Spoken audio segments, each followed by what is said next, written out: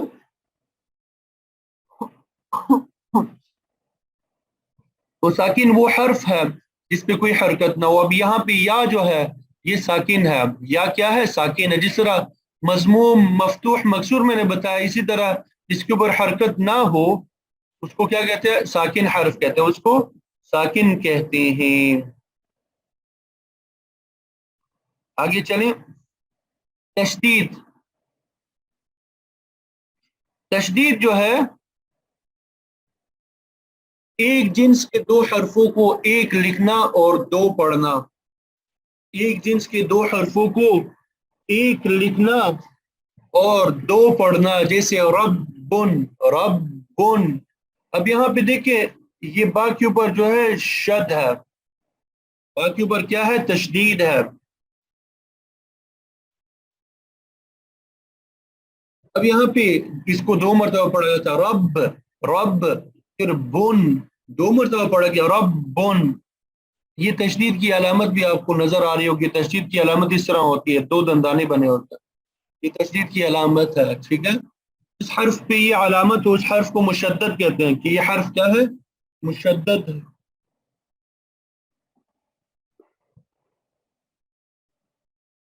اب یہ تشدید جو ہے اس علامت کو بھی کہتے ہیں، ٹھیک ہے؟ اور ایک جنس کے دو حرفوں کو ایک لکھنا اور دو پڑھنا. جیسے با جو ہے ایک ہی لفظ ہے، دو مرتبہ پڑھا جاتا ہے، ایک مرتبہ لکھا گیا، دو مرتبہ پڑھا گیا. مدہ. اب یہاں پہ دال ہے، ایک مرتبہ لکھا گیا، دو مرتبہ پڑھا گیا. ٹھیک ہے.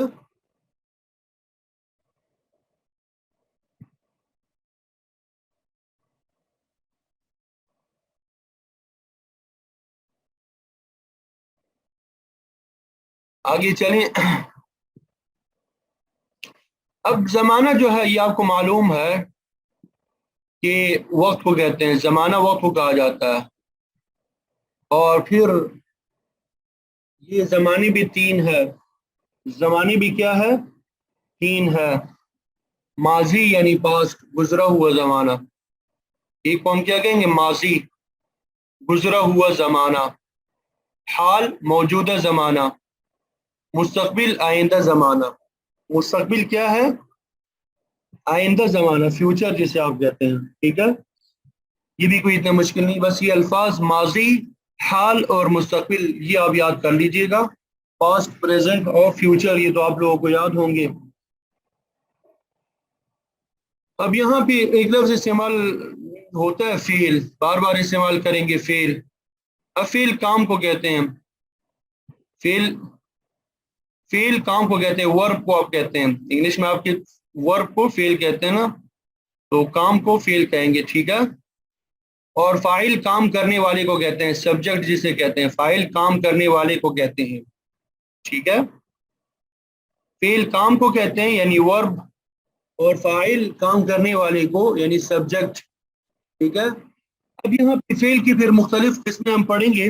ابھی تو صرف یہ نام اصطلاحات ہے، آگے تفصیل سے انشاءاللہ پڑھیں گے. فعل ماضی. فعل ماضی وہ فعل ہے جو گزرا ہوا زمانہ بتائے. جو گزرا ہوا زمانہ بتائے یعنی فعل ماضی وہ فعل ہے، وہ ورب ہے جو پاسٹ کے بارے میں بتائے کہ ماضی میں، پاسٹ میں کیا ہوا. جیسے ضربہ، مارا اس نے. ضربہ، اس نے مارا، پاسٹ میں. اب یہ مارنے کا جو عمل ہے، مارا، مارنا، یہ ورب ہے. یہ کب ہوا؟ یہ پاسٹ میں ہوا، ماضی میں ہوا. اس نے سبق یاد کیا. اس نے یاد کیا. حفظہ، حفظہ، اس نے یاد کیا. اب کب یاد کیا؟ ابھی یاد کیا؟ نہیں، بلکہ کل یاد کیا، ماضی میں یاد کیا. ذہبہ، وہ چلا گیا. ذہبہ، وہ چلا گیا. اب ذہبہ کب چلا گیا؟ سوال ہوتا ہے، چلا تو گیا ہے وہ، کب چلا گیا؟ ماضی میں چلا گیا یعنی پاسٹ میں چلا گیا. ٹھیک ہے. اکلا، اس نے کھایا. اکلا، اس نے کھایا. کب کھایا؟ ماضی میں یعنی پاسٹ میں اس نے کھایا. ٹھیک ہے. یہ مختلف آپ کو افعال میں نے بتا دیے. تو فعل ماضی وہ فعل ہے جو گزرے ہوئے زمانے کو بتائے. جو گزرے ہوئے زمانے کو بتائے اس کو فعل ماضی کہتے ہیں. ٹھیک ہے.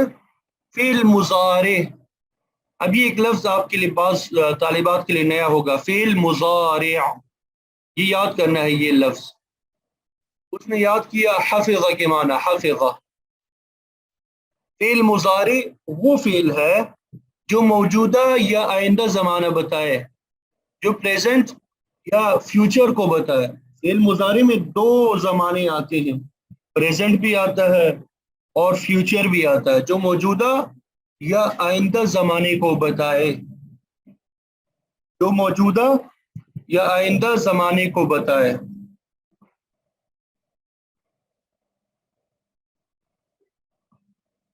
جو موجودہ یا آئندہ زمانے کو بتائے. تو فعل مضارع وہ فعل ہے جو موجودہ یا آئندہ زمانے کو بتائے.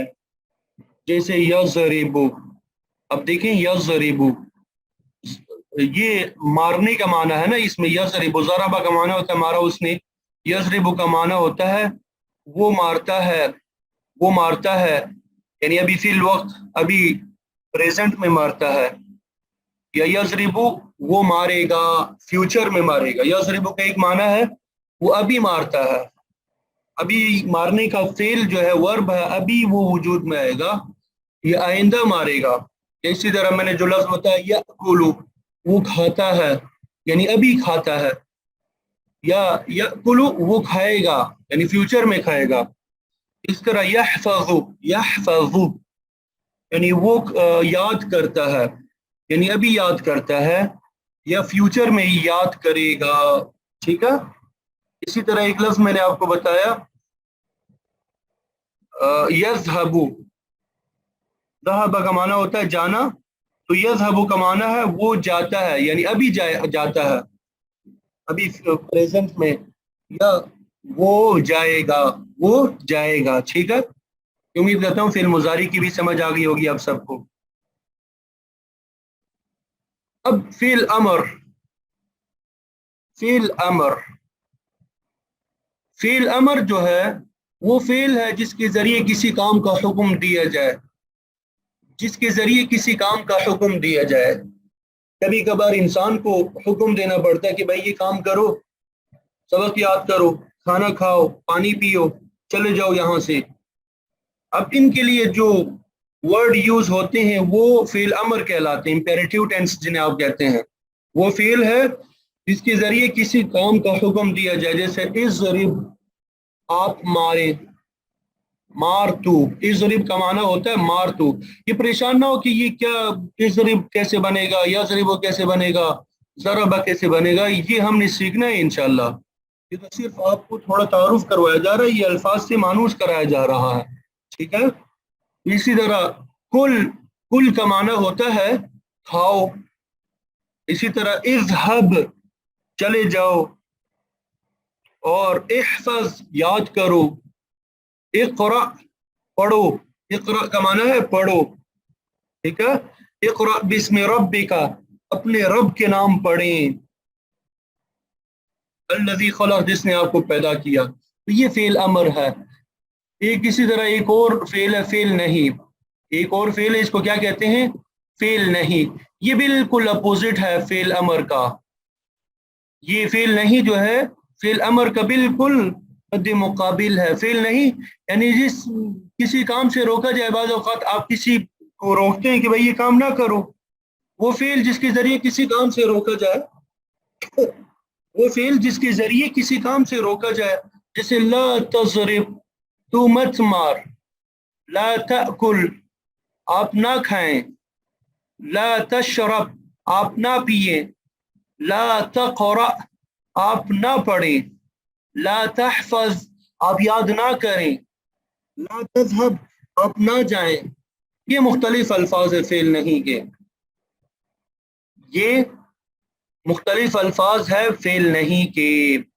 امید کرتا ہوں یہ بھی سمجھ آ گئی ہوگی آپ سب کو، یہ بھی آپ سب کو سمجھ آ گئی ہوگی. ٹھیک ہے.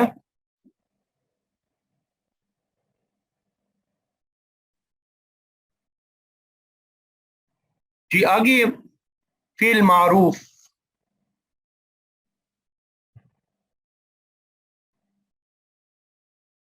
اچھا یہ کچھ اصطلاحات جو ہے ٹرمینالوجیز ہے، یہ انشاءاللہ ہم کل پڑھ لیں گے. ٹھیک ہے. ابھی جو پڑھا ہے اس کو آپ ایک مرتبہ میرے خیال میں یاد کر لیجئے گا. کچھ جو ہے کل پڑھ لیتے ہیں، کل کے لیے بھی کچھ چھوڑ لیتے ہیں. شروع میں تھوڑا کم سبق کی مقدار کچھ کم ہو، پھر بعد میں یاد کرنا جو ہے آسان ہو جاتا ہے. تو بعض طالبات کے لیے یہ تمام چیزیں جو ہے یہ بالکل نہیں ہے، اور بعض طالبات کو کے لیے کوئی مشکل نہیں ہے، آسان ہے. ٹھیک ہے. اتنا کافی ہے آج کے لیے، یہ آگے بھی تھوڑا پڑھ لیں. جی اچھا یہ جی فعل مضارع کے بارے میں بھی نا تفصیل سے انشاءاللہ آئے گا. ان تمام ماضی کے بارے میں بھی تفصیل ڈیٹیل سے آئے گا، مضارع کے بارے میں بھی ڈیٹیل سے آئے گا، امر کے بارے میں بھی، نہیں کے بارے میں، ہر ایک کے بارے